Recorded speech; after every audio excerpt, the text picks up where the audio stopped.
Allocating jobs. Once you have selected your jobs, you are ready to allocate them to your resources. If you haven't yet selected your jobs, see our other video, Selecting Jobs for Allocation. Your resources available for the allocation of jobs are on the right-hand side of the job allocation screen. They are presented in a table format, so the left-hand column shows a list of the resource names. The next two columns are the available vehicle load quantities, such as volume and weight. The number of jobs already allocated to a resource are shown in the Allocated Jobs column. And on the far right, the word Allocate indicates that they are available to have jobs allocated to them. When you have selected jobs for allocation on the left-hand side of the screen, they are highlighted in solid red as opposed to jobs which have not yet been selected, which are indicated by a red circle. Once jobs have been selected, they can be allocated to any resource, simply by clicking on Allocate to the right of that resource.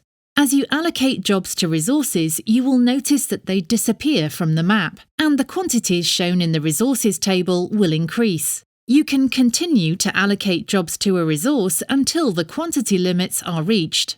It is possible that some jobs have certain attributes, such as this particular job, which requires a resource with a tail lift. If you select this job and try and allocate it to a vehicle which doesn't have a tail lift, you will be given a warning message. This message tells you the name of the job and which resource attribute it requires. Please see Checking Attributes in our user guide for more information about attributes. To find a resource with a matching attribute, hover over the Information icon. This will display more of the attributes of that resource. So once you have identified a suitable resource, you will be able to allocate that job to it. At any time, you can deallocate jobs from a resource. You can either deallocate all jobs by clicking on the three dots to the right of the resource name and selecting Deallocate All, or you can click on the arrow to the left of the resource name to see all of the jobs that have been allocated to that resource. You can then click on the three dots to the right of the individual job and select Deallocate the job.